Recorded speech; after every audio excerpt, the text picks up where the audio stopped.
Nettlecombe was not a grand house, and it had long ago stopped pretending to be one. It sat low in a fold of the Somerset Hills, a square grey manor with ivy gone leggy on its west face, and a walled garden that had been let run to herbs and cabbages, because herbs and cabbages were of more use than roses to a household that counted its candles. In late autumn, the valley filled each morning with a white mist that did not lift until nearly noon, and the rooks quarrelled in the bare elms behind the stable. The whole place had the settled, slightly threadbare dignity of a family that had once been of some consequence, and had come down in the world without quite noticing when. It was into this house, on a raw evening near the end of that autumn, that the trouble came to dinner. Eulalia Lindale was 25, which the county had decided was too old, and she had made her peace with the verdict some years before the county thought to deliver it. She was the only daughter of Mr. Lindale, a gentle, anxious, kindly man who had inherited more debts of feeling than of money, and had discharged both badly. Her mother was long dead. Eulalia had run the house since she was 17, which meant she knew the true state of the accounts, the exact price of coal, and the precise number of days the mutton could be made to last. She was not plain, though the assemblies had agreed she was, because she wore refitted gowns 3 seasons old, and did not simper, and had a way of looking at people as though she could see what they were, rather than what they wished to seem. This last quality had cost her more suitors than the gowns ever did. Men do not always care to be seen. She had grey eyes, a level gaze, and a tongue she had learned to keep behind her teeth in most company, because a poor gentlewoman with opinions is a luxury no household can afford. Most company, not all. Her father had been in a state of nerves for 3 days over the dinner. A gentleman of consequence was to come, a Mr. Pendraith, connected somehow to the great family whose lands lay 2 counties north, and Mr. Lindale had got it into his head that this Mr. Pendraith might be persuaded to take an interest in a small matter of investment that would, he was sure, restore the family's fortunes at a stroke. Eulalia had heard a great many such certainties over the years, and had learned to meet them with a calm that her father mistook for encouragement. She did not tell him what she thought. She only saw to it that there was a good fire in the dining parlour, and that the last of the decent wine was decanted, and that the mutton was disguised as thoroughly as mutton can be. She was late coming down. A crisis in the kitchen had kept her, the sort of small domestic catastrophe that falls always at the worst hour, and by the time she had smoothed her hair and come into the parlour, the introductions had already been made, and the company was seated. Her father half rose, flustered, and said only, "My daughter," and gestured her to her place, and the guest across the table inclined his head perhaps an inch, and returned at once to whatever he had been not quite saying. So Eulalia sat down beside a man whose name she had not caught, and whose rank she did not know, and took him quite naturally for one more of her father's hopeful acquaintances, a well-off gentleman of the sort who occasionally passed through and dined and left promises behind him, like younger than she had expected, perhaps 34, with black hair and a hard, handsome, aristocratic face, and eyes of a strange, clear amber that missed nothing and gave nothing back. He was dressed with a plainness she did not then understand, was the plainness of a man so certain of his consequence that he need not advertise it. And he was, from the first course to the third, quietly and unmistakably contemptuous of everything around him. He was not loud about it. That was what she noticed first. His cruelty, if a coldness so effortless could be called cruelty, left no marks. He answered her father's eager questions in the fewest possible words, with a faint, weary courtesy that was worse than rudeness, because it made every one of Mr. Lindale's hopeful sentences sound foolish the moment it was met. He let a silence follow each of her father's jokes that was exactly one beat too long. He glanced at the room, the good wine, the disguised mutton, the careful fire, with the incurious eye of a man cataloguing how little there was here worth his time. And her father, who was neither stupid nor blind, grew smaller and smaller under it, laughing too quickly, refilling the guest's glass too often, reaching after an approval that was never going to come. Eulalia watched this for the better part of an hour, and something in her, some long-banked thing, began quietly to burn. She knew what the man was doing, because she had seen it done before, in drawing rooms and at assemblies, by people who had confused their good fortune with their own merit. He had taken her father's measure in the first 5 minutes, found him of no possible use, and decided the rest of the evening was a tax to be paid as cheaply as possible.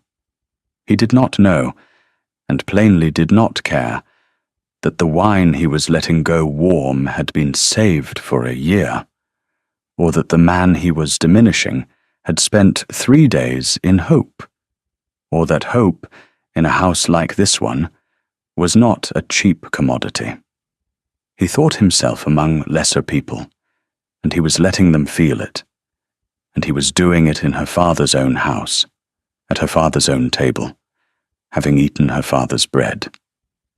It was the bread that undid her. Some old instruction of her mother's, some scrap of the catechism, rose in her at the sight of a man taking a family's best, and repaying it with disdain. The guest set down his glass, and said to no one in particular, in a tone of mild fatigue, that he wondered the country did not bore its inhabitants into an early grave, since he could not conceive how a rational creature filled the hours between one dull dinner and the next. Perhaps, said Eulalia, before she had decided to speak at all, by learning not to be dull company at the dinner. The table went perfectly still. Her father made a small sound. The guest turned his head and looked at her fully for the first time all evening, and his amber eyes, which had been half-lidded with boredom, opened a degree. She should have stopped. She knew, even as the blood went to her face, that she should stop. She did not. "You have sat at my father's table for 2 hours," she said, quite steadily, keeping her voice low because a lady does not shout even when she has decided to ruin herself. "And you have eaten his food and drunk his wine, and given him, in exchange, nothing but the trouble of watching you be bored by him. He asks you a question, and you make him sorry he asked it. You find us all very tedious, sir, and perhaps we are.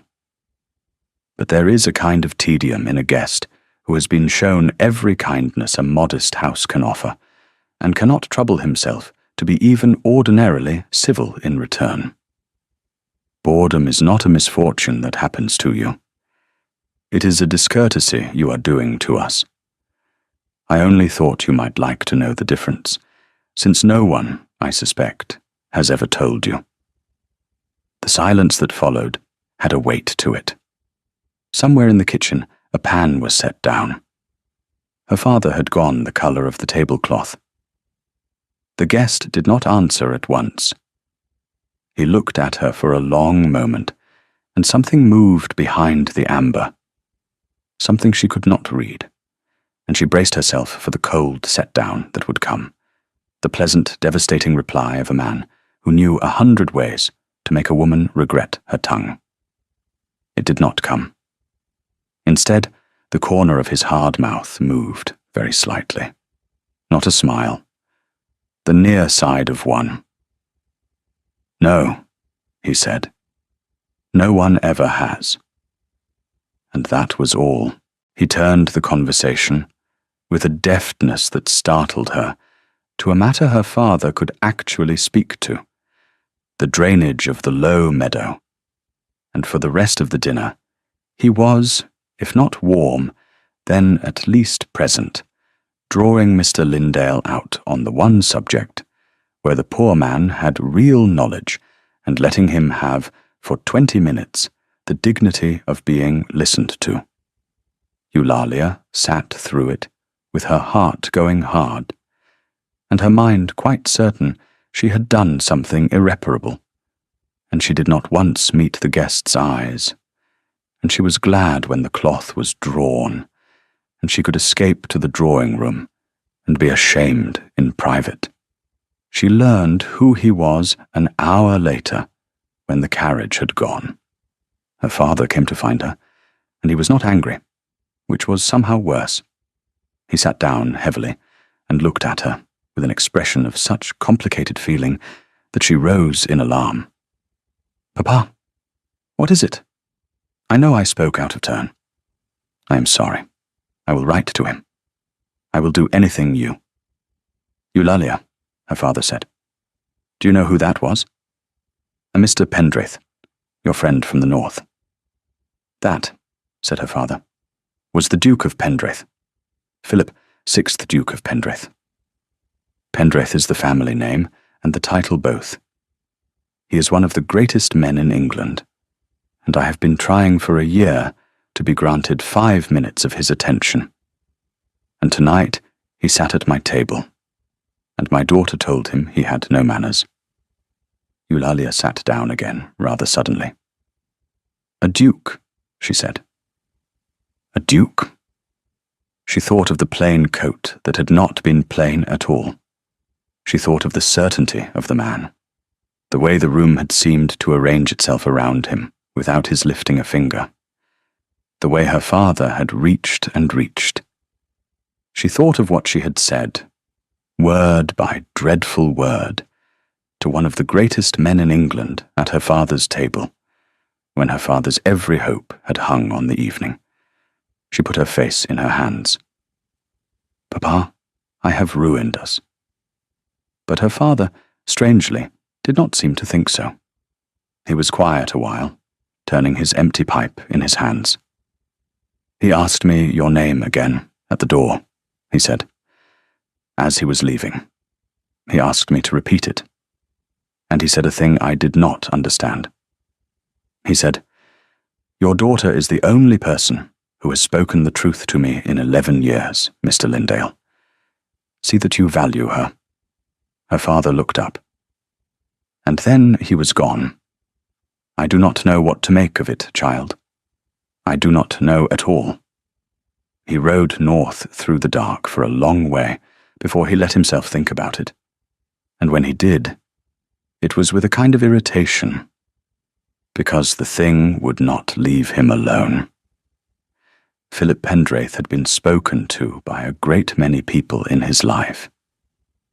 He had been flattered by men who wanted his patronage, and courted by women who wanted his name, praised by his tenants, and deferred to by his equals, and lied to, gently and continuously, by very nearly everyone he had met since the day at 23, when the title had come down on him like a roof.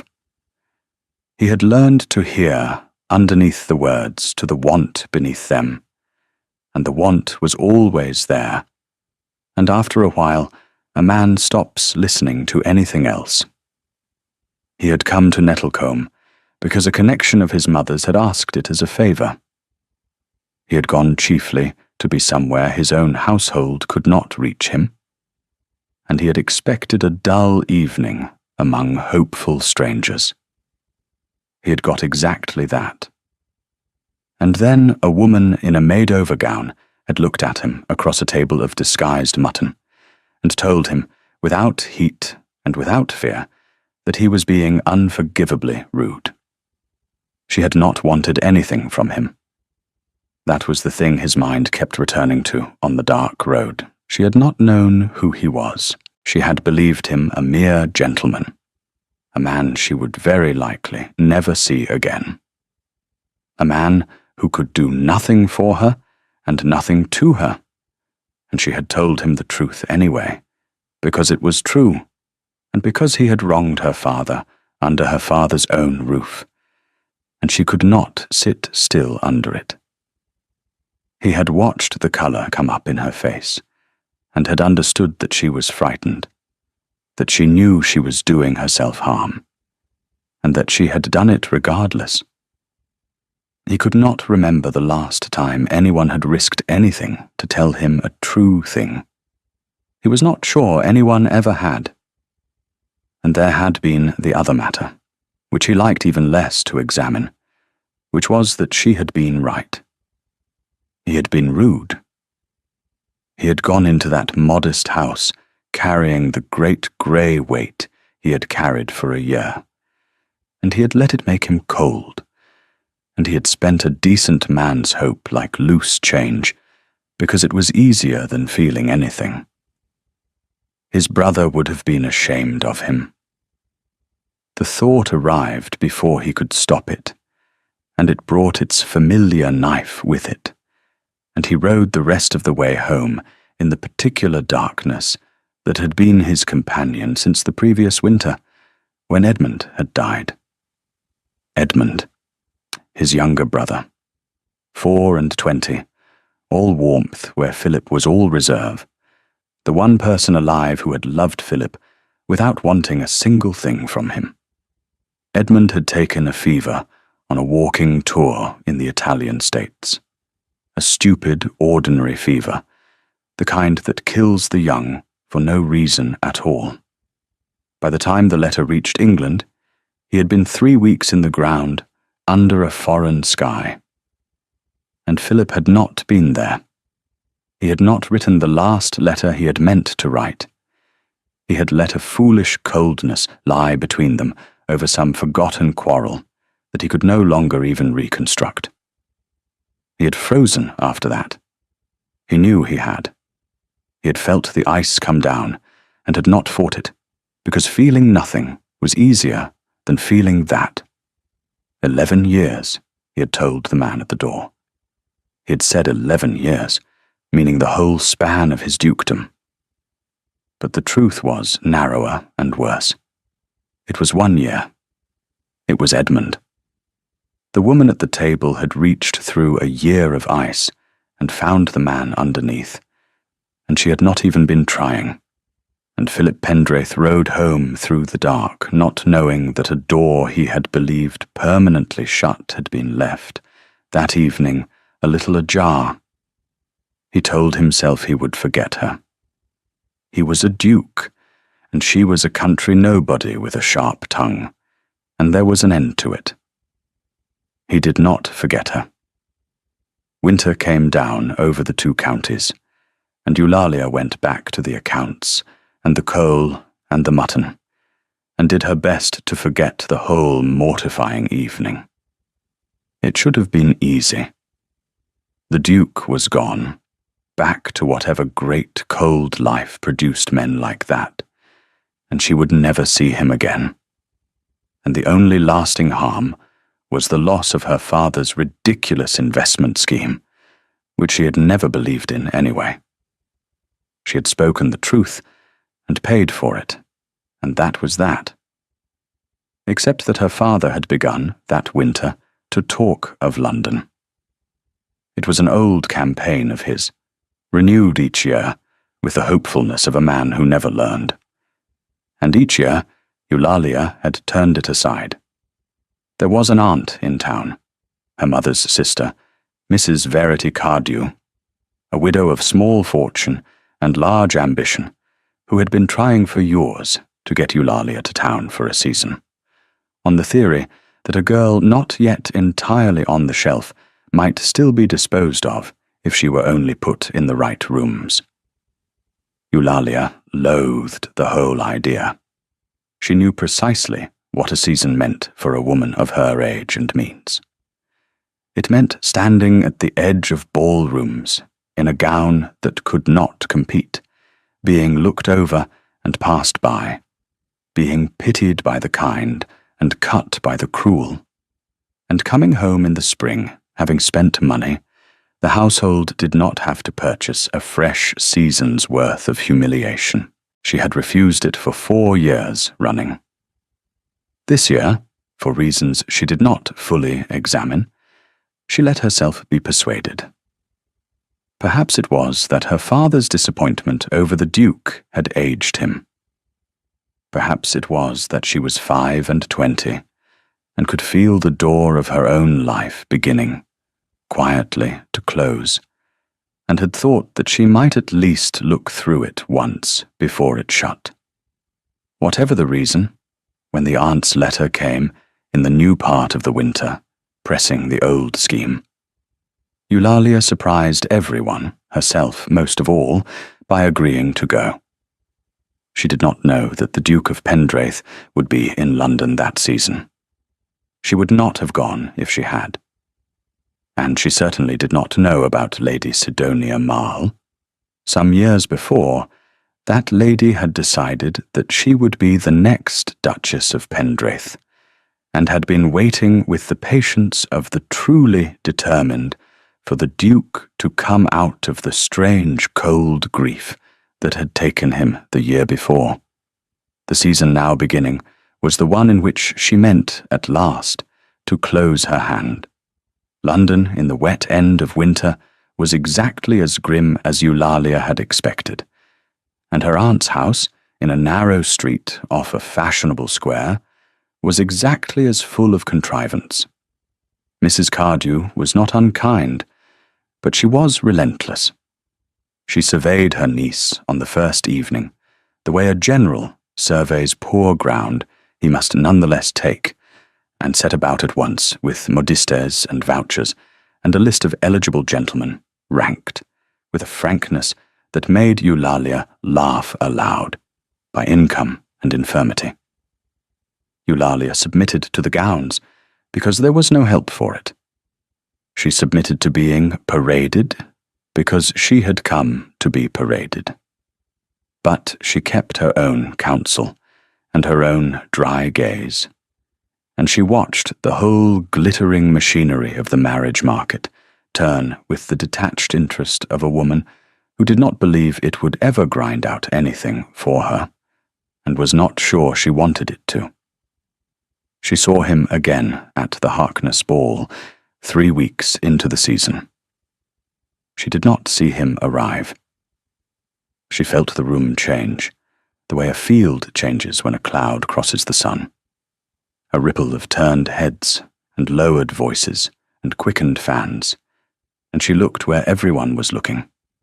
And there he was, the Duke of Pendraith, in black, taller than she remembered, and colder, with the amber eyes moving over the assembled company, with the same incurious weariness she remembered from her father's table.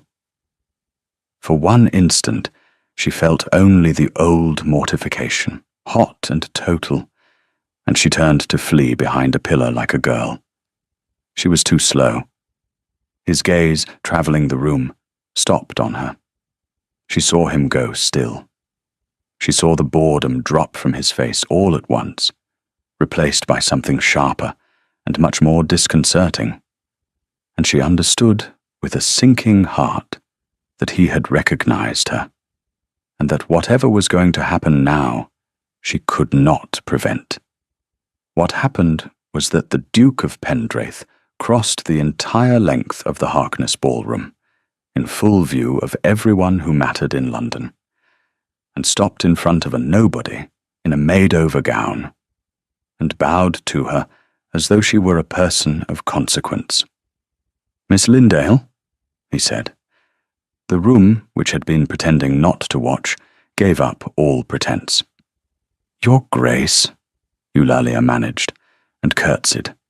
and could think of absolutely nothing else to say, because every civil phrase had deserted her, and the only true thing in her head was that she was sorry and mortified, and would like to sink through the floor. And she had learned already where saying the true thing to this man led. "You are surprised to see me," he said. "I am surprised you would wish to be seen speaking to me. After you told me I had no manners." The near smile again, that unfinished thing at the corner of his mouth. "As it happens, Miss Lindale, that is precisely why I wish to be seen speaking to you. May I have this dance? I find I would rather talk to you than to anyone else in this room. And I have discovered, in the months since your father's dinner, that this is a sensation so novel I am disinclined to waste it." She danced with him.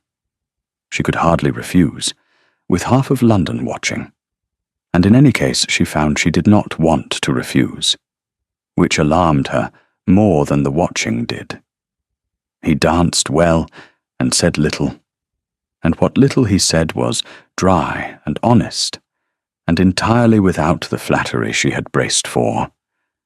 And by the end of it, she had forgotten to be mortified, and had begun, against every instinct of self-preservation, to enjoy herself.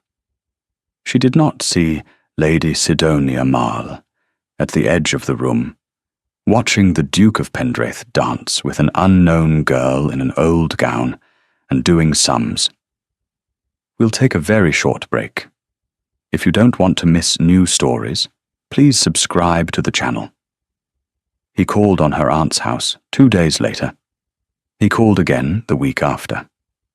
He took no trouble to disguise it, and London, which lives on such things, went to work at once. By the middle of the season, the strangest rumour in years was running through the drawing rooms. The cold Duke of Pendraith, who had turned away the loveliest and best dowered women in England for a decade, was paying court to a penniless country spinster of 25, and the girl, if the story could be believed, had once told him to his face that he was ill-bred. Some found it charming. Most found it incomprehensible. One found it intolerable. Eulalia understood none of it. She only knew that the man who came to her aunt's shabby drawing-room was not the man from the dinner, or was that man with the ice gone out of him.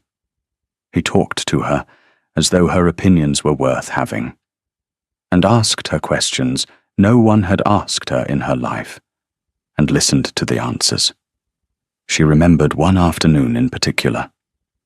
Her aunt, scenting a triumph beyond her wildest arithmetic, had contrived to be called from the room on a transparent pretext, leaving them alone with the door correctly ajar, and Eulalia had braced herself for whatever a duke did with an unchaperoned girl. He had done nothing of the kind. He had picked up the book lying open on the table beside her, a volume of sermons she had been reading not from piety, but because it was the only book in the house she had not read twice, and he had asked her, with what seemed like real curiosity, what she thought of it. And she had told him. She had told him it was pompous and self-satisfied, and that its author had plainly never in his life been poor or frightened or hungry, and that a man who had never wanted for anything had no business instructing those who wanted for everything on the virtue of contentment. She had said it before she remembered to whom she was speaking, and then she had stopped, appalled, because he was a man who had never wanted for anything either, and she had as good as called him a fool to his face for the second time. He had not been offended. He had set the book down, and looked at her with those amber eyes gone thoughtful, and he had said, "You are right. I have read that book 12 times and admired it, and you have shown me in a sentence why it is worthless, and I shall never be able to admire it again. You have a genius, Miss Lindale, for spoiling a man's comfortable opinions. And then, after a moment, quieter, it is the most valuable quality I have ever encountered, and I have encountered a great deal that the world calls valuable. Do you know that you are the only person who argues with me? Everyone else has agreed with me for 11 years. It is like living in a house full of mirrors. One begins to think one has vanished. She had not known what to say to that, so she had said the truth, which was that she thought it must be a very lonely way to live, and he had looked at her for a long moment and had not answered, and she had understood that she had touched something and had let it alone. She knew that she looked forward to his coming in a way that frightened her, because she was not a fool, and she knew what could and could not be, and a duke did not marry a Lindale of Nettlecombe. She told herself this daily. She told herself he was amusing himself, that great men have their whims, that she would be wise to guard her heart against a thing that could only end in her being hurt. She was still telling herself this when he asked her to marry him, and knocked every prepared defense out of her head at a stroke, because he did not ask the way she had feared and half hoped. He asked the way she had never imagined. They were walking in the aunt's narrow garden. He stopped by the bare wall and said, without preamble, in the plain voice he used for true things, "Miss Lindale, I am going to say something to you, and I am going to say it badly, and I ask you to hear me to the end before you answer." "I generally hear people to the end," she said. "It is one of my few virtues." "It is your chief one." He was not smiling now. "I am going to make you an offer, and it is not the offer a woman hopes for, and I will not insult you by dressing it as one. Hear the truth of it, because you above all people are owed the truth. I am hunted, Miss Lindale. I have been hunted since I was 23. Every unmarried woman in England with an ambitious mother has been aimed at me like a gun for 11 years, and one of them in particular has decided the matter is settled, and waits only for me to agree, and I am tired to the bone of it. My own mother presses me monthly. I cannot attend a dinner without being inventoried as a prospect. I wanted to stop, and there is only one thing on earth that stops it, which is a wife." Eulalia stood very still. "And you," he went on, "are hunted too, in your own way. Do not tell me you are not. I have watched your aunt drive you through this season like a beast to market. I have watched you stand at the edge of rooms and be looked over and passed by, and I have watched you bear it with more dignity than the people doing the looking will manage in their whole lives. You do not want this any more than I do. You would rather be at home, running your father's house and speaking your mind, and being let alone. Neither of us wants what the world is trying to force on us, so I am proposing that we refuse it together." "You are proposing," Eulalia said slowly, "a marriage of convenience." "I am proposing exactly that, and I will not pretend it is more. Marry me, and the hunt ends for both of us. Your father need never worry for you again. Your aunt is silenced. My mother is silenced. Lady Sidonia and the whole marching army of them are silenced. You would have a great house to run, which you would run better than any woman I know, and your own rooms and your own income and your own freedom, and no man ever looking through you again, because a duchess is looked at, Miss Lindale, whatever else she is. I offer you respect and honesty, and my word that I will never lie to you, and I ask in return only that you stand beside me, and let us both be left in peace. I am not offering you love. I do not think I have any left to offer. I froze some time ago, and I have not thawed, whatever you may think you did at your father's table. But I would rather be frozen beside a woman who tells me the truth than warm beside a woman who tells me what I wish to hear. That is the whole of it. That is my offer. Now you may speak. It was, Eulalia thought afterward, the strangest proposal any woman can ever have received, and the most honest, and she answered it honestly, because he had asked her to. You are right that I do not want the market, she said. You are right that I would rather be let alone. But you are wrong about one thing, Your Grace, and I will tell you what it is, since you value my telling you things. You say you have no love left to offer. I do not believe you. A man with no love left does not ask a woman to marry him, because he cannot bear to see her looked through. He does not remember a stranger's name for months. He does not cross a ballroom in front of all London to bow to a nobody who insulted him. Those are not the acts of a frozen man.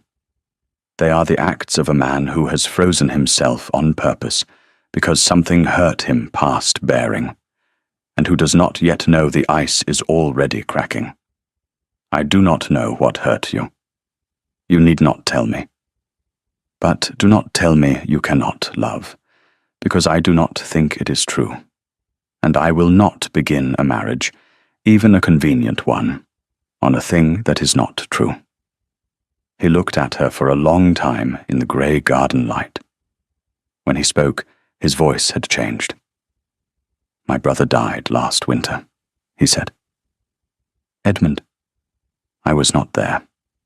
I let a coldness stand between us over nothing. And then he was gone, and I never mended it. And I have not been able to feel anything since without feeling that. I have told no one that. I do not know why I have told you. Because I did not ask, Eulalia said gently. People tell me things because I do not ask. It is my other virtue. And something happened in his hard face then. Some small, terrible loosening. For just a moment, the Duke of Pendraith was not a duke at all, but only a man who had lost his brother and had been carrying it alone. Eulalia saw it. She did not look away, and she did not fill the silence with comfort he had not asked for. She only stood with him in it. That was all. It was the thing no one else had done for him, and he did not have a word for it, but he felt it, and it decided him about her far more surely than any answer to his proposal could have done. Then let me say it plainly, he said, recovering. Will you marry me, Miss Lindale, on the terms I have named, and on one more that I add now, which is that neither of us shall lie to the other for as long as we both live, however much it costs? She should have said no. It was madness. It was a bargain struck between two people who had agreed not to love each other, which is the least promising foundation a marriage can have. But she thought of Nettlecombe and her father's tired, hopeful face, and she thought of the years of standing at the edges of rooms, and she thought most of all of a man who wanted her precisely because she would tell him the truth, which was the one thing about herself the world had always counted a fault. No one had ever wanted that. She had thought no one ever would. Yes, she said. On those terms. Yes. The marriage was the sensation of the season, and it was celebrated at High Hall in the early summer.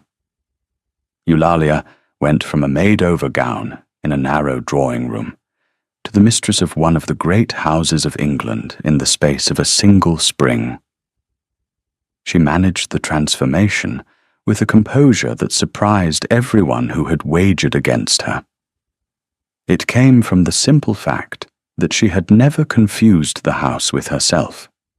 High Hall did not overawe her. It was only a very large version of a problem she had been solving since she was 17, which was how to run a household well on the resources it had. And High Hall had resources without end, and she found the work suited her. The great house had received her on that first day with the same veiled contempt its master had once shown her father. The upper servants had lined the hall to meet the new duchess, and she had felt their judgment come down on her like a change in the weather. The country nobody in her borrowed grandeur, and she had known that they were waiting to find her, wanting exactly as the county assemblies had waited. She had walked the line of them slowly, and then, instead of the little gracious speech they expected, she had stopped before a young under-housemaid. The girl was swaying on her feet, grey-faced, plainly ill, and plainly terrified of being seen to be ill on such a day. Eulalia had said, quietly, that she was to go and lie down at once and have some broth sent up, and that no one was to dock her wages for it. The housekeeper had begun to protest. Eulalia had looked at her, the level grey look, and said that a house was known by how it used the people who could do nothing for it, and that she would have this one used kindly, or know the reason. And the girl had been sent to bed, and the hall had gone very quiet. Something in the ranked servants had shifted. They had come expecting either a tyrant or a fool, and had got instead a woman who had noticed, before anything else in her vast new domain, a sick child at the end of a row. By nightfall, the story was through the whole of High Hall. The house did not go over to her all at once, but it began, that day, to be hers. She found, too, that she was not unhappy, which she had not expected. Philip was as good as his word. He gave her respect and honesty, and her own domain, and he asked nothing of her that had not been named. And if the marriage was a bargain, it was at least a bargain, honestly kept on both sides. They took their meals together, at first at the enormous formal table that had seated Pendraith dukes for 200 years, the two of them marooned at opposite ends of an acre of mahogany. Then one evening, Eulalia had the footman lay both places at the same end, close enough to speak across, and looked at her husband with a steadiness that dared him to object. He did not object. He looked at the shortened distance between their two chairs for a moment, with an expression she could not read. And then he sat down beside her. After that they always dined so, and neither of them ever spoke of it, and it was one of the small unspoken treaties by which the thing between them slowly grew. For it did grow. Neither of them had planned it, and neither of them named it. But it grew all the same, in the long ordinary evenings, in the shared work of the estate, in the way she told him the truth about his tenants and his accounts and himself, and the way he came, by degrees, to rely on her telling. He had not meant to consult her about the estate. It had begun almost by accident, on a wet week when he was wrestling with the question of a mill he was minded to build on the river, and she had asked, over the shortened dinner table, what would become of the 4 families whose water meadow the mill would flood. He had not thought of the 4 families. His agent had not thought of them either, or had thought of them, and not troubled to mention them. Eulalia had laid the whole matter out in 3 plain sentences: the gain, the cost, and the 4 families who would pay the cost while he took the gain. He had sat back and looked at her and felt something he had not felt in years.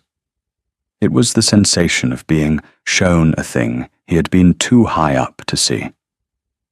He did not build the mill.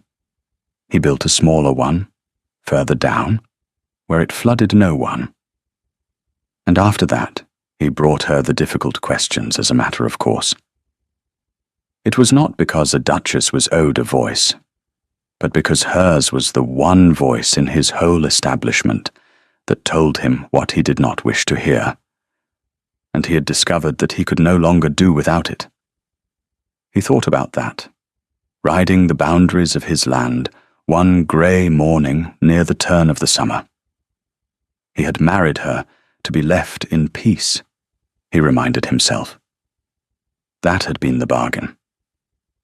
And yet here he was, arranging the hours of his day around the chance of her company, saving up the day's absurdities to tell her because no one else would find them absurd in quite the way she would.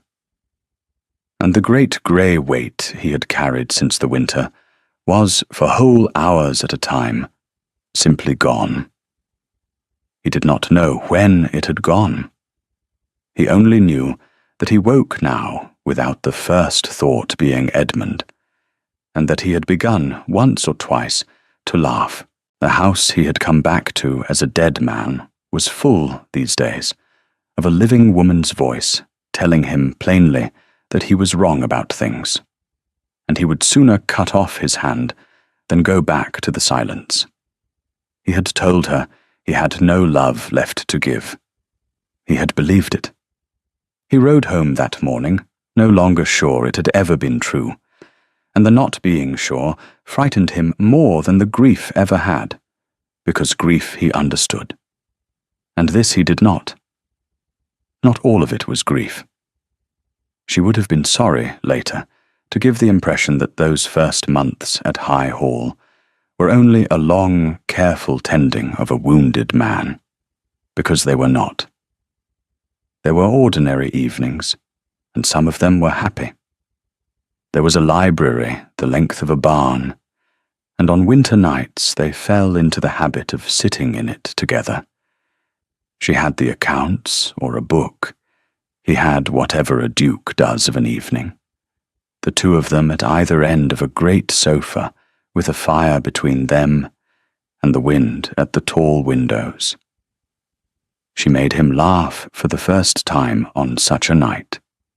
She had been reading aloud to herself, half under her breath, from a novel her aunt had pressed on her, a fashionable romance of the most breathless kind, in which a pale heroine swooned through 3 volumes into the arms of a brooding lord.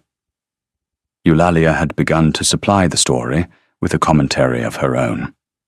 Dry asides on the improbability of a woman fainting so often without doing herself an injury, on the brooding lord's evident need of a good dinner and an early night.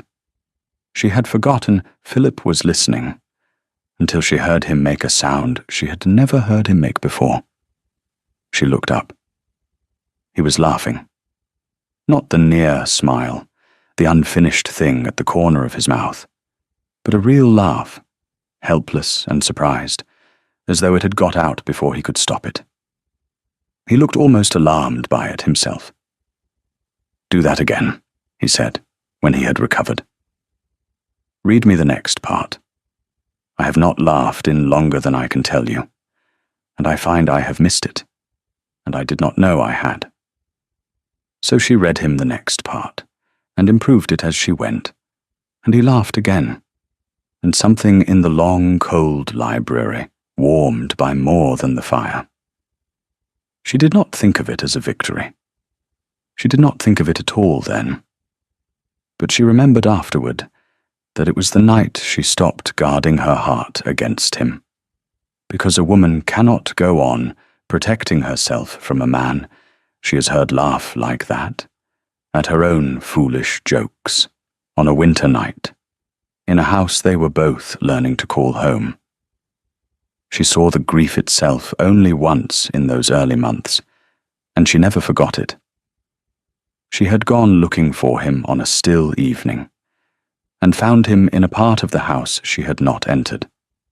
A small room kept shut, and she had opened the door before she understood what it was.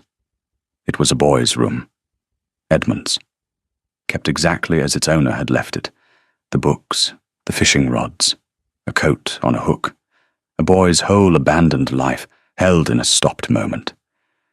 And Philip was standing in the middle of it, in the last of the light, not weeping, only standing, the way a man stands at a grave.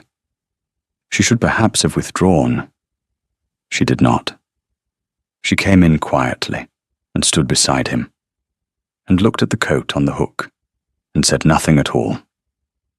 There was nothing to say that would not have been a lie or an insult. The only true thing she had to offer was to be there, and let him not be alone in it. They stood a long time. At last, he said in a low voice, "I keep meaning to have it cleared. I have not been able to." And she said, "Then do not clear it. There is no law that says you must. Keep it as long as you need it, and clear it when you are ready. And if you are never ready, then never clear it. And let no one tell you that grief keeps a calendar." And he had turned and looked at her as though she had said something extraordinary.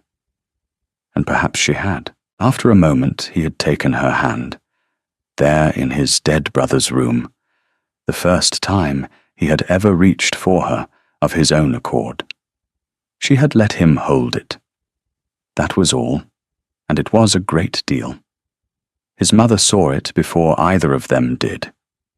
The Dowager Duchess of Pendraith was a small, sharp, formidable woman named Lavinia, who had been prepared to disapprove of her son's mad marriage with all the considerable force at her command, and who had arrived at High Hall in the first week fully armed to despise the country nobody her son had inexplicably chosen. She had lasted, by her own later account, about a day and a half. Eulalia had neither cringed before her nor flattered her, which no one else in 30 years had failed to do. She had met her plainly and treated her kindly. On the second morning, she had told her that the blue rooms she had been given faced north and were cold, and that she should have the south rooms instead, which were warmer and had the better view. And she had moved her without fuss into comfort. It was such a small thing. The old woman, who had spent 30 years being deferred to and never once being cared for, found herself unexpectedly moved, and by the end of the week she had gone over entirely and become the fiercest partisan the new Duchess had. "He is not frozen with you," the Dowager said to Eulalia one afternoon, watching her son ride in from the home farm. "You may not see it, living inside it. I see it. He came back to me last winter, a dead man, my dear, after Edmund. I had given him up. And now there is a living man riding up my drive, and I know very well whose doing it is, whatever the pair of you tell yourselves about your convenient arrangement." She fixed Eulalia with her sharp old eyes. "Do not mistake me for a sentimental woman. I am not. But I have buried one son this year, and I do not intend to watch the other freeze back to death for want of being told plainly that he is loved. You will tell him. When it is time, you are the only person he will believe." Eulalia did not answer that. She was not ready to. But she carried it about with her afterward like a stone in her pocket, and she took it out and looked at it more often than she meant to. The trouble, when it came from London, and it wore a beautiful face. Lady Sidonia Marl did not accept defeat. She had spent years arranging herself for the position of Duchess of Pendraith, had built her whole sense of her own worth on the certainty of it, and she was not a woman who could simply set down a thing she had carried so long. When she learned that the Duke had married a nobody, a country spinster with a sharp tongue and no fortune, she felt it not as a disappointment but as a theft. And she set about, with the patience and precision she had once meant to spend on winning him, to unmake the marriage that had cheated her.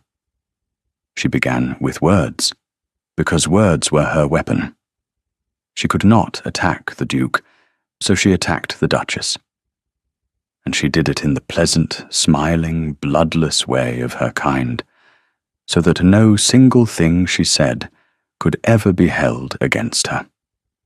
She let it be known, in the right drawing-rooms, that the whole affair was a great joke, that the Duke had married the girl on a whim and already regretted it, that a woman who had famously insulted him at a country dinner had trapped him into the match by the very novelty of her rudeness. She wondered aloud, sweetly, how long a great man could be amused by an ill-bred country manner before it began to grate. She made of Eulalia's honesty, which was her one distinction, a thing to be laughed at, a rustic crudeness, a lack of the polish a duchess required. And because she was clever, and because society is always glad of a victim, the poison spread.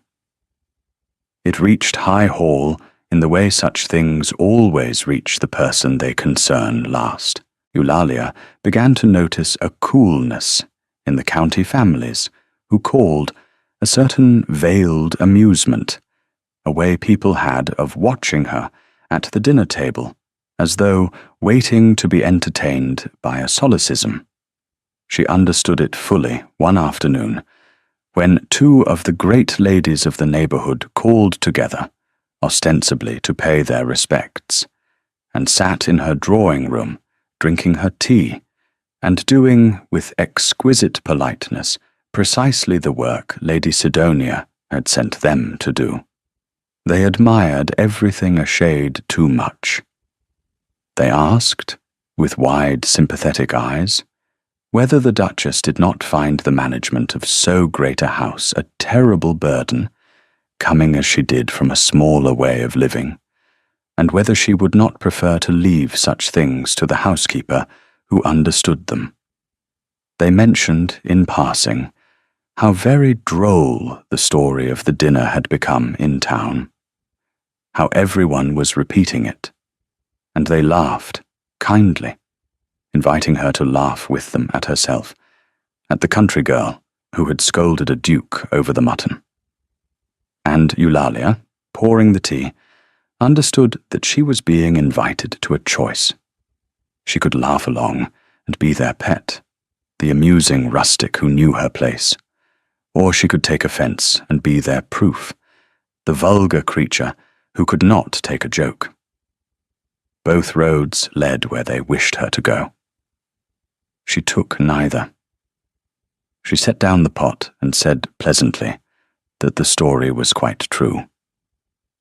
She had indeed told the gentleman he was ill-mannered, because he had been. And she had found since her marriage that her husband valued plain speaking above almost anything, which she supposed was why he had married a woman who could do it rather than one who could not. And she smiled, and asked whether they would take more tea. The two great ladies, who had come to draw blood, found they had somehow been answered without being given anything to carry back.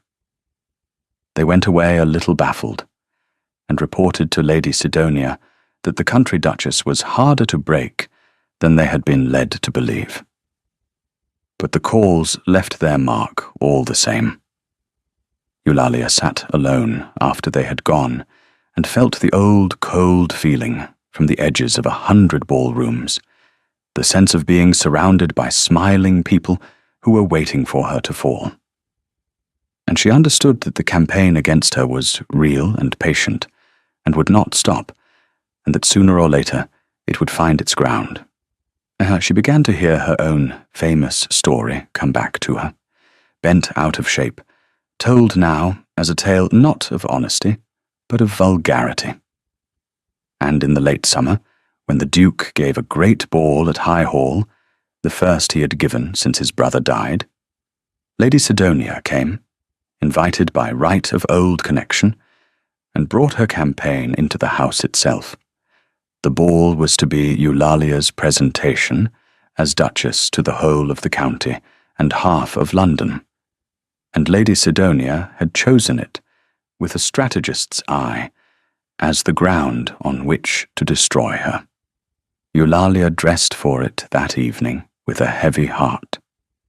She had learned, by then, the full shape of what was being said about her, and she had learned who was saying it, and she knew that the ball was a trap, and that a great many people would be there, chiefly in the hope of seeing the country duchess disgrace herself.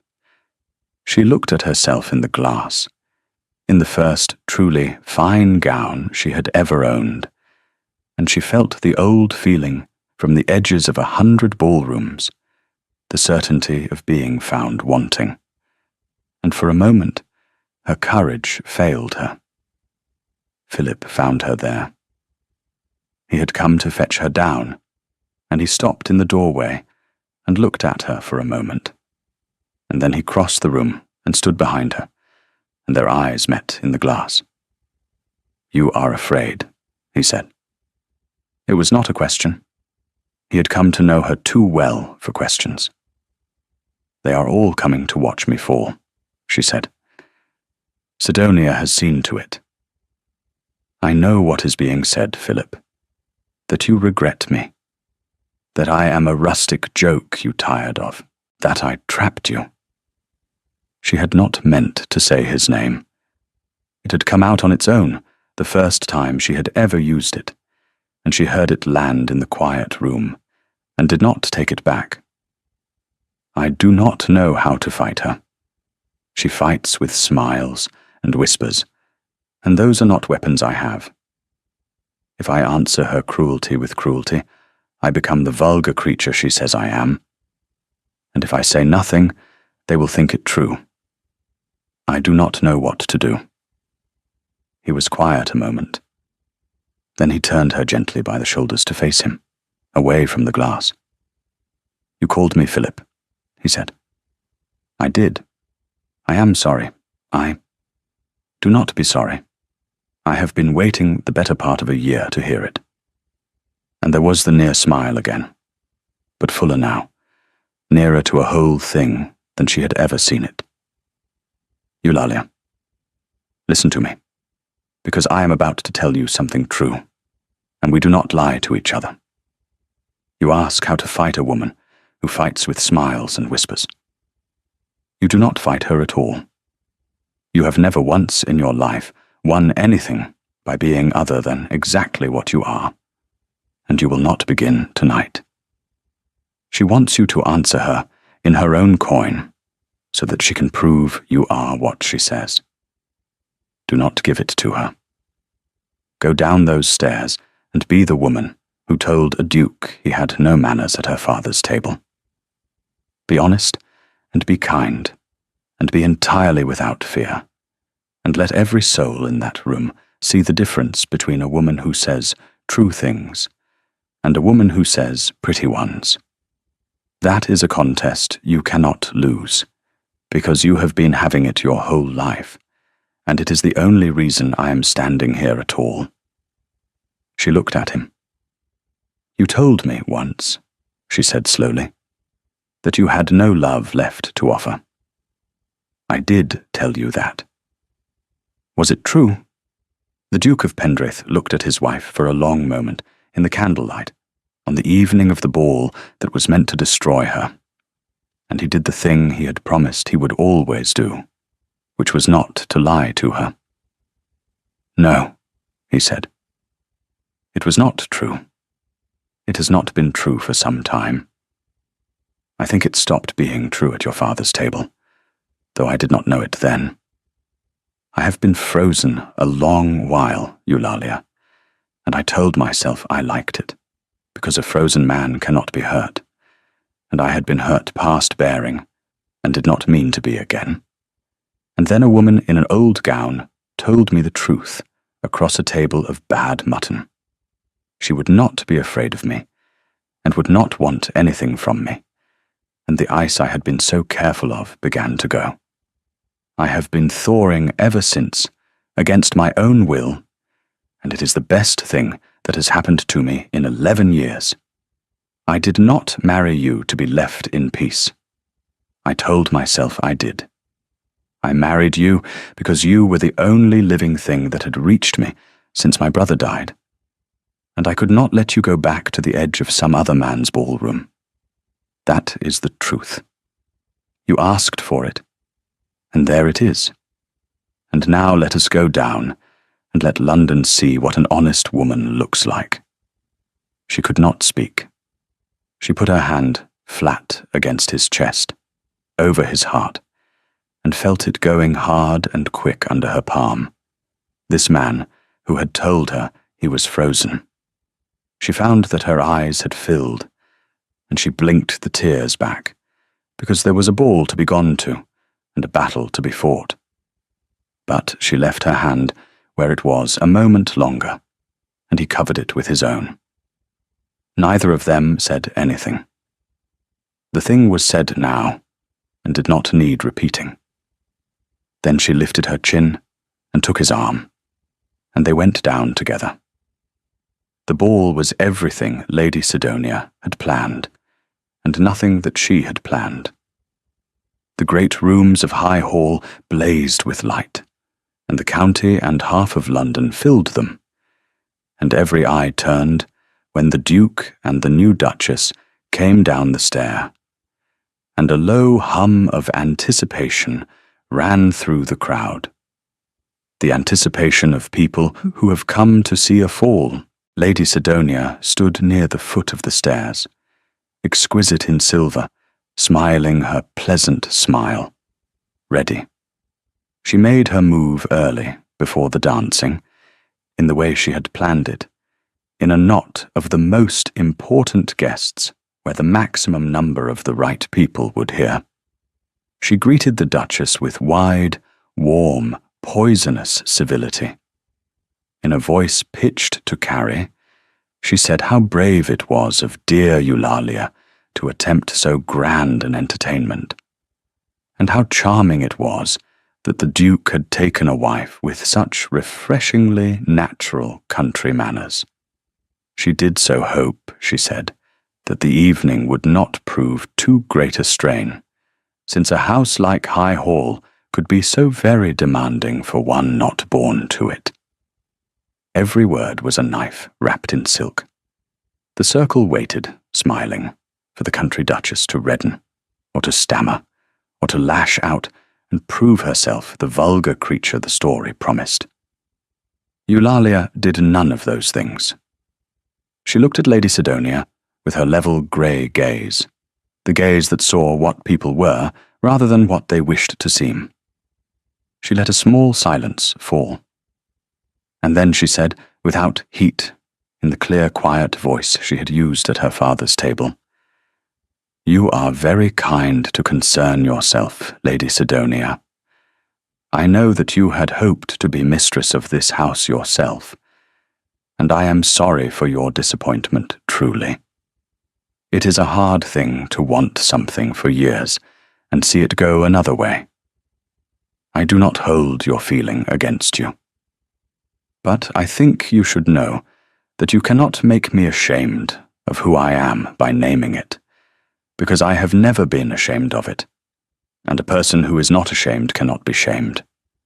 I was born to a small house and a good father, and I learned to say true things and value them, and my husband married me for exactly that, and no whisper of yours will unmarry us, because whispers have no power over people who are not afraid of the truth. I am sorry you have spent your summer on this. It cannot have made you happy. I should have wished you happier. And the terrible thing The thing that undid Lady Sidonia completely was that there was no cruelty in it. If Eulalia had struck back with malice, Sidonia could have won, could have been the injured party, could have made the vulgar country duchess into the villain of the tale. But Eulalia had answered venom with something Sidonia had no defense against, which was honesty softened by an actual, unbearable, unlooked-for pity.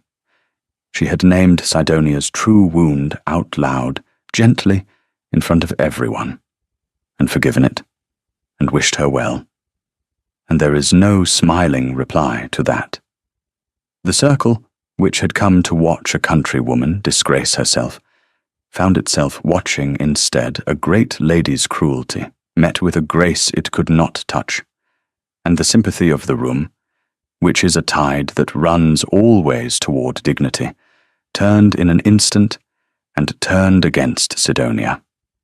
She stood a moment with her pleasant smile fixed and dying on her face, and Eulalia saw, in the instant before Sidonia mastered herself and withdrew, the thing beneath the beauty, which was fear. Not fear of the Duchess. Fear of the future rushing at her, the years opening ahead in which she would not be the great match, would not be chosen, had spent her whole self on a position that had gone to a nobody, and had nothing now to spend it on again. It was a naked, human, frightened thing, and Eulalia, who might have exulted, found that she could not, and only felt sorry, which was worse for Sidonia than any triumph could have been. Lady Sidonia made her excuses within the hour, and left High Hall, and she did not trouble the Pendraiths again. She married the following year a viscount of no particular distinction, and lived a life of moderate consequence that was not the life she had wanted. That was the whole of her defeat, and it was, those few who understood it agreed, exactly enough. Philip had watched it all from a little distance, and when Sidonia had gone, he came to his wife's side, and he did a thing that finished the evening's work as thoroughly as her own words had begun it. He took her hand, in full view of the assembled county and half of London, and raised it to his lips. And he looked at her, while he did it in a way that no one in that room could mistake for the courtesy of a convenient marriage. The last of the whispers died that night, and were never seriously revived. The Duke of Pendraith, it was agreed by everyone who had seen it, was not a man who regretted his wife. They danced later, when the rooms had settled, and the music had grown soft, and he held her a little closer than the dance required, and she let him. "You told her you were sorry for her," he said. "You meant it." "I did. I know what it is to want a thing and watch it go by. I wanted it less cruelly than she did, but I knew the feeling. It seemed unkind to pretend I did not." "You are," said the Duke of Pendraith, "the most extraordinary woman in England, and I have spent a year being too frozen and too foolish to say so, and I do not intend to waste any more time." He drew back enough to look at her. "I know we made a bargain. I know we agreed not to ask this of each other. But I am asking it now, because we do not lie, and I will not go on pretending this is a marriage of convenience when it has not been one for months. I love you, Eulalia. Not conveniently, not safely, entirely. I have thawed straight through, and it is your doing, and I would rather feel all of it, the grief and the joy together, beside you, than feel nothing at all ever again. That is the truth. Now you may speak." She looked up at him, at the hard, handsome face gone open and unguarded, at the amber eyes that had learned, in a year, to give something back.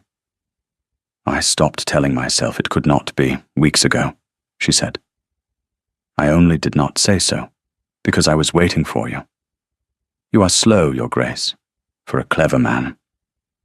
And then, because they did not lie to each other, and because it was true, and because she had waited a long time to say a true thing to someone who wanted to hear it. I love you. I have loved you since you took the reproof at my father's table, and did not crush me for it. I did not know it then. I know it now. There. We are neither of us frozen any longer. And he laughed, which the county had not heard the Duke of Pendraith do, in living memory, and several people turned to look, and he did not care, and they finished the dance. There was a grief that did not lift, and neither of them ever pretended it did. Edmund was still dead, and no happiness of Philip's could reach back and mend the letter he had never written, or the coldness he had let stand. He carried that, quietly, to the end of his days, as a man carries an old wound that has healed but aches in certain weathers.